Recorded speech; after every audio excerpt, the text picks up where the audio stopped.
मुख्यमंत्री जी जोहार रावरे पूरा झारखंड वासी मन ले 1932 कर खतियान लागू कर दीस।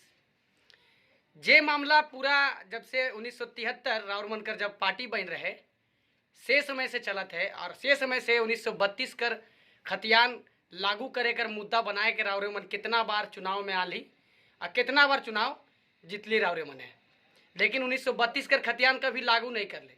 काहे काहे कि 1932 कर खतियाने तो राउर मन कर चुनावी जे एजेंडा बनैला पब्लिक के बीच में का लेके राउर मन जाए ना। 1932 कर खतियान लागी जे झारखंडी है उके पहचान मिली। पहचान कब कब मिली भाई झारखंडी मन के? और ई जे रावरे अभी लागू कर 14 सितंबर के जे रावरे पूरे झारखंड में लागू कर दे कि 1932 कर खतियान जेकर पास रही हुए यहाँ कर मूलवासी हुई। तो ये तस्वीर में रावण मन के दिखात हो, देखो इस तस्वीर में मुझे लगा था कि हेमंत सोरेन कहा थे कि बाबा हम तो पूरा चाल चल दिली, अब कोई चाल समझ में नहीं आलक से ले इला फिर से एक बार हम फेंक दे। ये तो पास हुई है नहीं, कैसे अभी तो हम के कैबिनेट से पास करी, अभी विधानसभा में पास होके बाकी है। उसके बाद जाते ही थी राज्यपाल के पास में जाते ही, और उसके बाद अगर हुआ से भी निकल गलक तो फिर हुआ जैसे सरना कोड वाला जो मामला लटकल है उकरे जैसा हुआ पर भी लटक जाते। तो मुख्यमंत्री जी रोआ एक बात हमके बताओ कि कब से 1932 का खतियान रोआ लागू करेले, कितना बार जनता कर बीच में गेली, कितना बार झूठ बोली। एगो तस्वीर में देखा तो जब 1932 का खतियान कर जब एजेंडा वाला बात जब लागू हो जा रहा है तो सरकारे में एगो मंत्री है, मंत्री बनना गुप्ता है, इनकर चेहरा देखो कैसन लटक जा है। कहे कि भाई वह क्षेत्र से ही चुनाव जीत के आए हैं और वह समाज कर आदमी मन जे मन के यहाँ 1932 का खतियान नहीं रही उमन के जायक पड़ी, यानी कि बिहारी मने वह मन वोट दे कि बन्ना गुप्ता के बनाए हैं विधायक। तो अभी के तो टेंशन हो जाए भाई कि कहाँ साला अब उमन उमन के हम का कहबो कि अब तो भागा बिहार जावा। तो ये जिन है, ये मुख्यमंत्री जी जिन निकला है ना, ठीक ना, ये जिन है, ये जिन फिर कुछ दिन बाद जाके बस्ता में घुस जाए। अब हम एगो बात रहो उनके समझा थी समझ बा, एगो नाम आवेला उभर के हाले फिलहाल में एगो नाम जयराम महतो।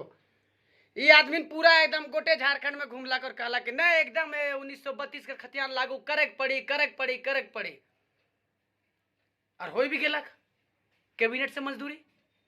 अब हमके राउर मन ई बतावा कि जे मन शुरू से अगर 1932 का खतियान लागू हो जाएला तो यहाँ झारखंड में हम झारखंडे कर बात कर लीला, झारखंड कर कई ऐसा जिला है जहां पर खतियान जो है परमानेंट नहीं है। और कोल्हान जो कोल्हान क्षेत्र पड़ेला वो कोल्हान क्षेत्र में तो कई ऐसा जिला है जो कि मतलब कि वहाँ कर रहे वाला आदमी मने का कहिला बेघर हो जावन, उमन जगह खतियाने नहीं है। वहाँ जब सर्वे हो रहा है तो 64, 65 और 70 कोल्हान में हो रहा है। और अभी तो सरकारें में पूरा एकदम फूट चलत है। सरकारें कर आदमी मन मतलब कि मंत्री और विधायक मन में अंदर अंदर बात निकल के सामने आवे लगल है। ये एगो तस्वीर देखो कोई अखबार में छप है, ये अखबार में लिखल है कि मधु कोड़ा, गीता कोड़ा है, पूर्णिमा नीरज सिंह, ये जो विधायक लोग है ये लोग सब, और सरयू राय, ये लोग जितना भी है ये लोग अब मंत्रणा कर रहा है कि मुख्यमंत्री को इस पर विचार करना चाहिए। तो मुख्यमंत्री जी आपको जल्द से जल्द इस पर विचार कर लेना चाहिए, वरना ये आपके आने वाले राजनीतिक करियर के लिए भी खतरनाक हो सकता है।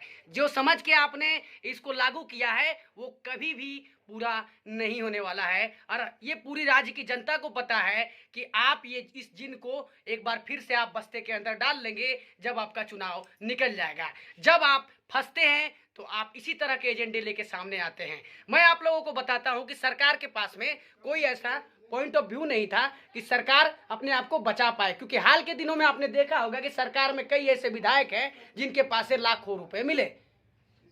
वो पैसे किसके थे अब तक जवाब नहीं मिल पाया है। नतीजा ये है कि तीनों विधायक अभी कोलकाता में फंसे हुए हैं। अब राज्य की जनता का विश्वास फिर से जीतना है, फिर से मुझे चुनाव लड़ना है। अब तो विधायकी भी जाने वाली है इनकी, क्योंकि जो उसमें जो है ये जो माइनिंग वाला जो खनन लीज का जो पट्टा वाला मामला था, इसमें इनका नाम इन्होंने अपने नाम से ही जो है उस पट्टे को करवा लिया था।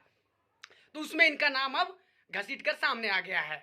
नतीजा ये हुआ है कि चुनाव आयोग ने इनको अयोग्य करार दे दिया है। तो अब इनको फिर से चुनाव लड़ना होगा, जीतना होगा, फिर ये मुख्यमंत्री की कुर्सी पे बैठेंगे। तो तब तक के लिए ये जितने भी झारखंडी वासी हैं, इन लोगों को बरगलाया कैसे जाए, कैसे वोट लिया जाए, क्योंकि भाई इन्होंने तो वही एजेंडा था इनका। जब इससे पहले चुनाव लड़े थे मुख्यमंत्री जी, तो उसमें भी ये बात बोले थे कि पूरा 1932 का खतियान को लागू कर देंगे, हम झारखंडियों की बात करेंगे, हम झारखंडियों को रोजगार देने की बात करेंगे हम। और मुख्यमंत्री जी का जिन उसी समय बाहर निकलता है जब मुख्यमंत्री जी का नैया डगमगाने लगता है। इनके एक भाई हैं बसंत सोरेन, इनकी तस्वीर में दिखा रहा हूं आपको, ये दिल्ली गए हुए थे।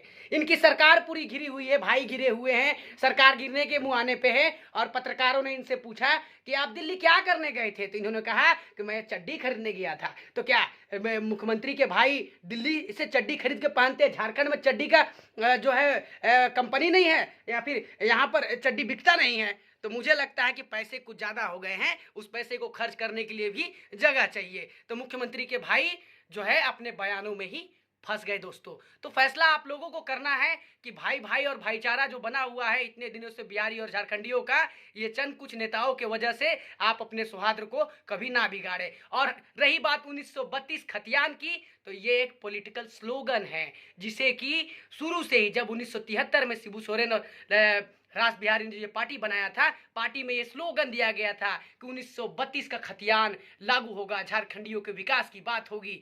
तो दोस्तों निश्चित तौर पे मैं आपको ये कहना चाहूंगा कि ये 1932 का खतियान कहीं से भी पूरी तरीके से लागू नहीं होने वाला है। जिस तरीके से सरना कोड की मांग दिल्ली में अब तक लटकी हुई है, उसी तरह से ये 1932 का खतियान भी वहां जाकर लटकेगा। और तब तक मुख्यमंत्री जी चुनाव लड़ेंगे और फिर से एक बार मुख्यमंत्री की कुर्सी पर बैठ जाएंगे। तो इस बार झारखंडियों को जो है हिसाब लगाना पड़ेगा, और नहीं लगाएंगे तो इसी तरह से उल्लू बनाए जाते रहेंगे। जय झारखंड।